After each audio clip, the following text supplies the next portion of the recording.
Spotlight நேயர்களுக்கு வணக்கம். யார் இந்த செம்மலை? செம்மலை புஷ்பா புருஷனுங்க.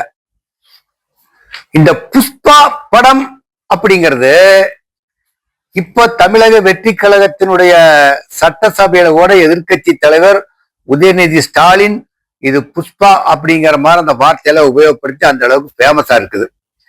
புஷ்பாவினுடைய புருஷன் தான் நம்ம இன்னைக்கு அதிமுகவில இருந்து வெளியே வந்து கட்சிக்கே எதுக்கு வள்ளின்னு சொல்லிட்டு போனார் இல்லைங்களா, அந்த செம்மலை.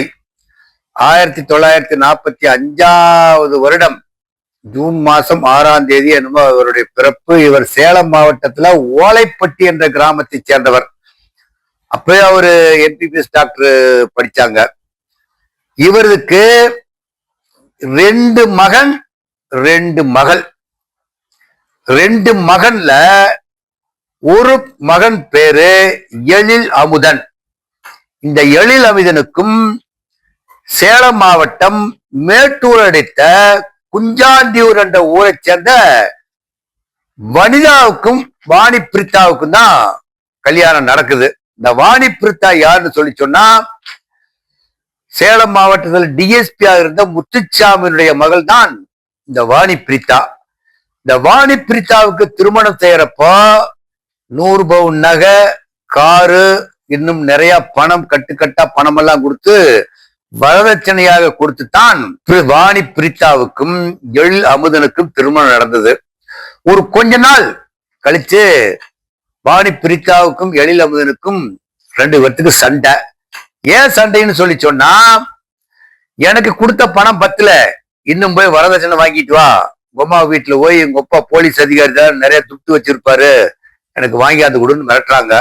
ஆனா எழில் அமுதம் என்பவர் தான் ஒரு வக்கீல் பொய் சொல்லித்தான் யார கல்யாணம் பண்ணிக்கிறாங்க, வாணி பிரித்தாவை கல்யாணம் பண்ணிக்கிறாங்க.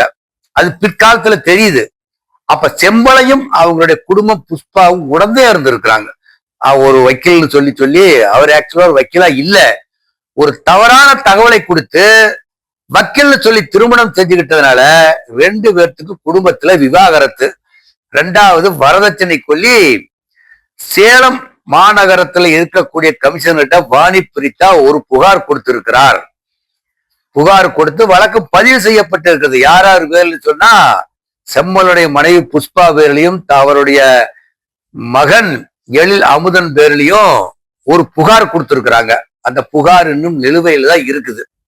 அதுல செம்மல பேரு அதுல இல்ல. 2வது மகன் விஜயராகவன், அவர் டாக்டருக்கு படித்தவர்.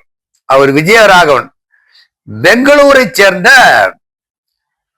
பெங்களூரில் இருக்கக்கூடிய வாணி என்பவருக்கு புனிதா என்பவருக்குத்தான் அவரை திருமணம் செஞ்சு வைக்கிறாங்க. பெங்களூரில் இருக்கிற ஒரு குடும்பத்துக்கும் நம்ம டாக்டர் விஜயராகவனுக்கும் செம்மலை குடும்பத்துக்கும் தான் திருமணம் செஞ்சு வைக்கிறாங்க. திருமணம் செஞ்சு வச்சு 15 நாள் தான் ஆகும். 15 நாள்லயே அந்த பெண் புனிதா அவர்கள் விவாகரத்து கோரி, உனக்கு எனக்கு சரிப்பட்டு வராதியா, நீங்களாம் குடும்பம் சரியில்லை, ஒன்ன வேற பொய்ய சொல்லி கல்யாணம் பண்ணிட்டு, வக்கீல் பொய் சொல்லி கல்யாணம் பண்ணிட்டு இருக்கிறான், நீ டாக்டர் தானே, எனக்கு சந்தேகமா இருக்குது.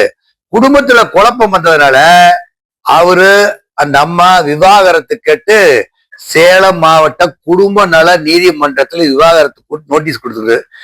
செம்மலனுடைய குடும்பம் ஒரு கச்சமுச்சா குடும்பமா தான் இருந்துகிட்டு இருக்குது. செம்மலனுடைய குடும்பம் ஒன்னும் அவர் ஒரு வாழ்க்கை திருப்தியா ஒன்னும் செம்மலை ஒன்னும் தனக்கு இப்ப 80 வயசு ஆகுது. 80 வயசு ஆனாலும் மகன்களை நினைத்து பார்க்கின்ற பொழுது அவருக்கு உள்ளூர வேதனையாகத்தான் இருந்து கொண்டிருக்கிறது.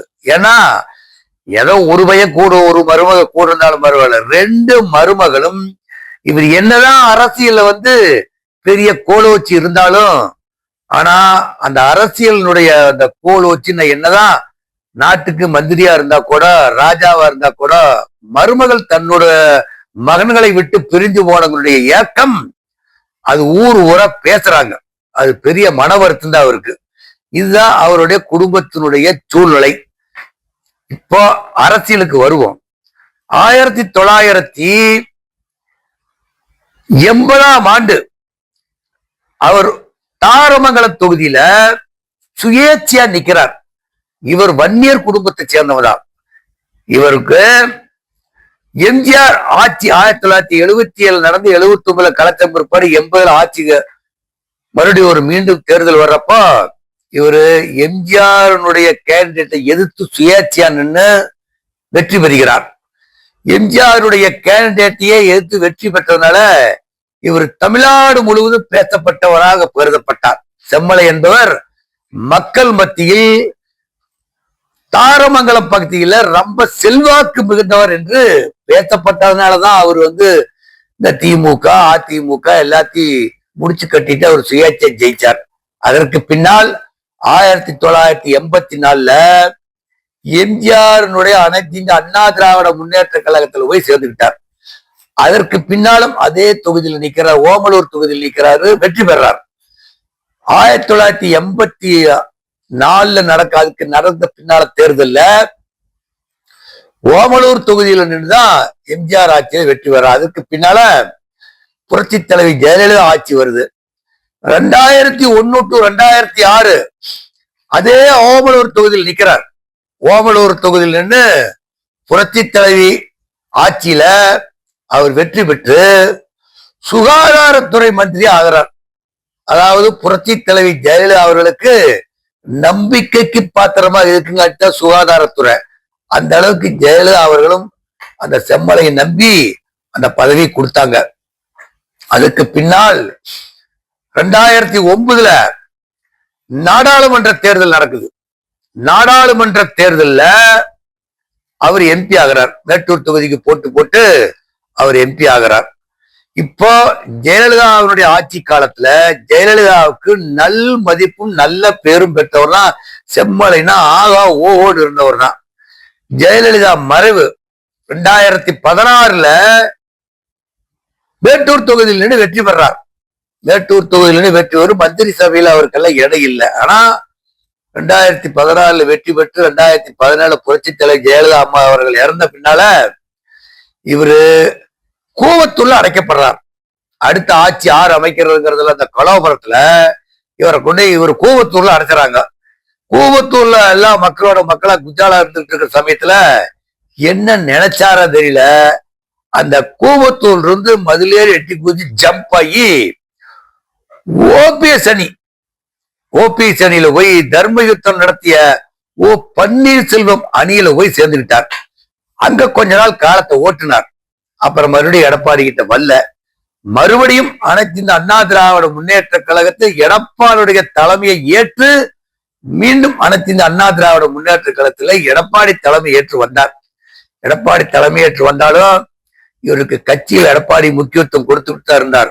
ஆனா இவர் ராஜ்யசபா எம்பி ஆகன்னு சொல்லி நீண்ட நாளா இவருக்கு ஒரு கனவு, எப்படியாவது ராஜ்யசபா எம்பி ஆக்கின்னு சொல்லி எடப்பாடியிட பல முறை கேட்டு அது தோல்வி அடைஞ்சிருச்சு.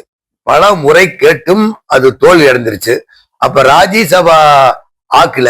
அந்த சமயத்துல யார ராஜ்யசபா உறுப்பினர் மெம்பர் ஆக்குனான்னு சொல்லி சொன்னா இன்னைக்கு எதிர்கோஷ்டி அதிமுக மயிலம் தொகுதியில் ஜெயிச்ச சி.வி. சண்முகம் இருக்கிறாங்க இல்லையா, அவருக்கு தான் அந்த ராஜ்யசபா சீட்டு கொடுத்தாங்க.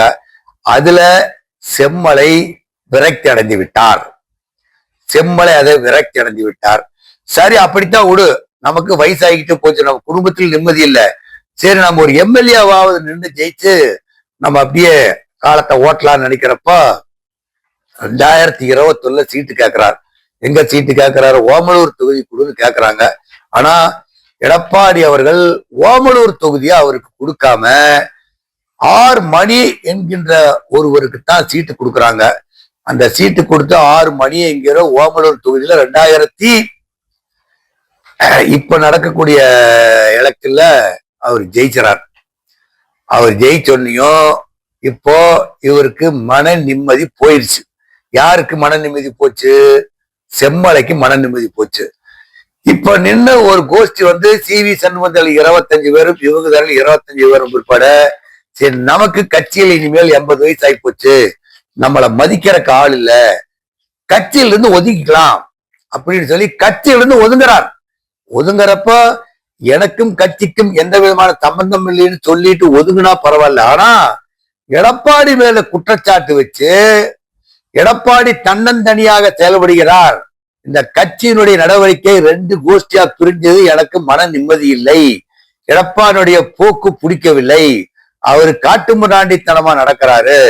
அதனால நான் கட்சி விட்டு வெளியே வர்றேன். என்னை அடிப்படை உறுப்பினர் பதவியில் இருந்து கூட என்னை வச்சுக்காதீங்க, கட்சி விட்டு நீக்கி விட்டுருங்க, நான் கட்சி விட்டு எங்கேயோ போறேன் அப்படின்னு சொல்லி மன குமுறலோடு அனைத்து இந்த அண்ணா திராவிட முன்னேற்ற கழகத்திலிருந்து தானே வெளியேறிவிட்டார்.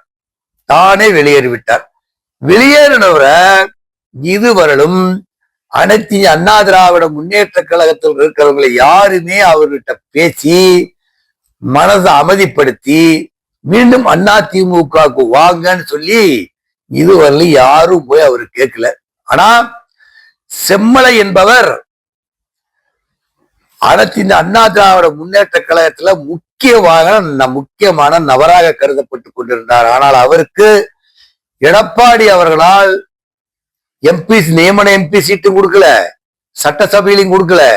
ஏன் நாம கட்சியில் இருக்கணும்னு சொல்லி அந்த ஆதங்கத்துல கட்சி விட்டு வெளிவந்துட்டார்.